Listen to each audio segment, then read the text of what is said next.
Holy Spirit, won't you reign?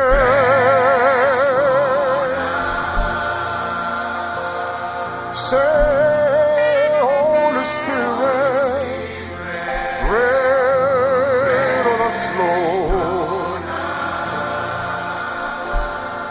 Fill us, Jesus. Oh.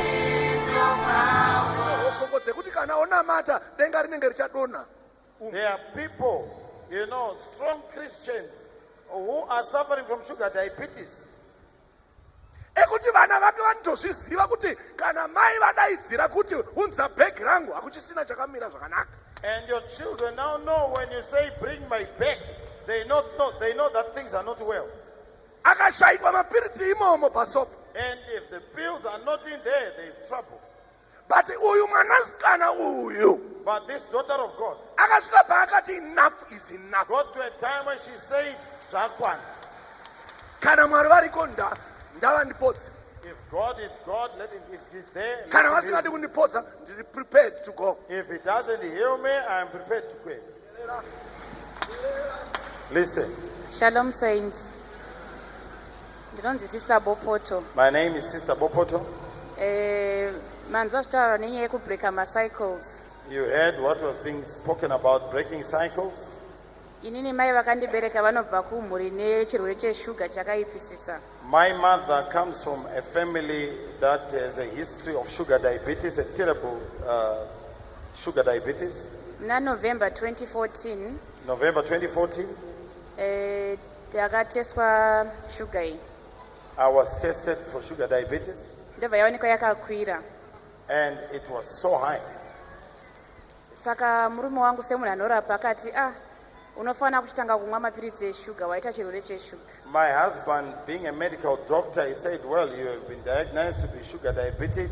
You must now go on to the treatment.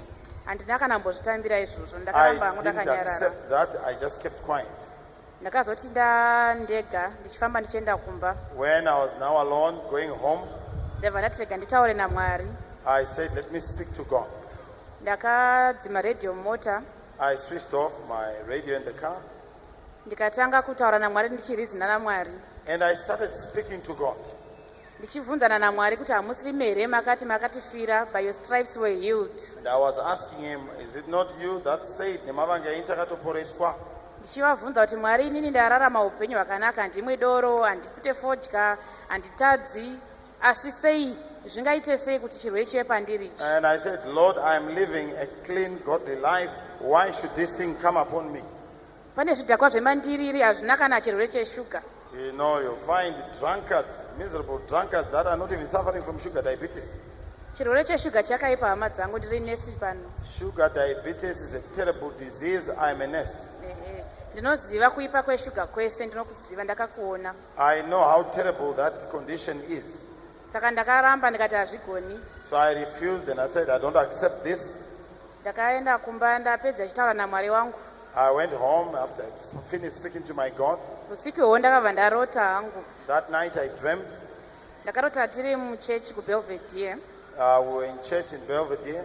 Takapfugama paaltar tichinamata. We were kneeling on at the altar praying.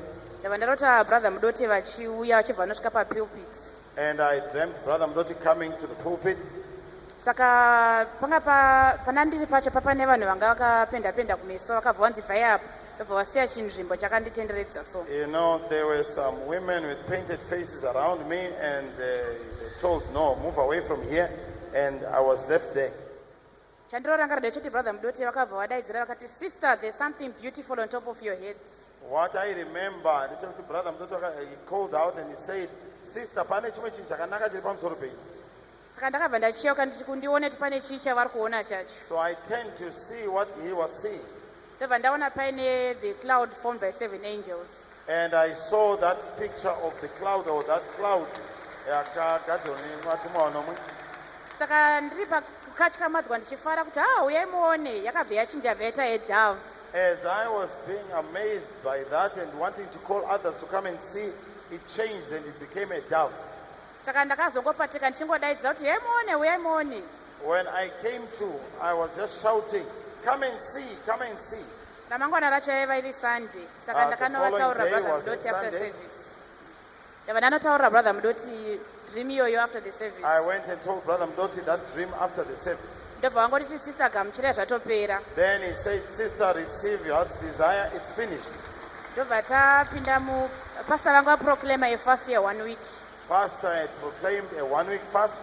ndobva ndanosvika kumba ndikati ndida kupindawo mufast iyo murume wangu akati hazviite munhu ane shuga apinde pafast unofa. When I got home, I told my husband, and he said, someone suffering from sugar diabetes does not fast like that, you will die.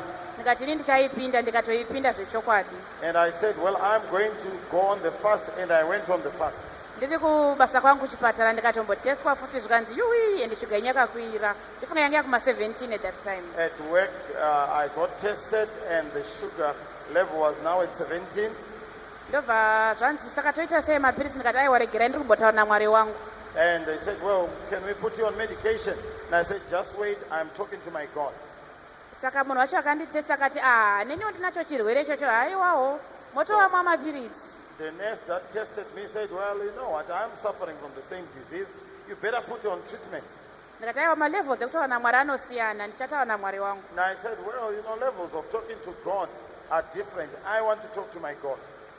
takati tapedza 1 week iyo tadzokera kukliniki wemurume wangu. After 1 week, when I went to my husband's clinic, ndobva vatesta shuga iyo ndobva yaoneka yapa 23. they tested the sugar and it was now at 23. ndobva zvanzi ngatiteste futi neropa izvi zvakaipisisa izvi. Said, no, let's take some blood samples and send them for tests because this is terrible.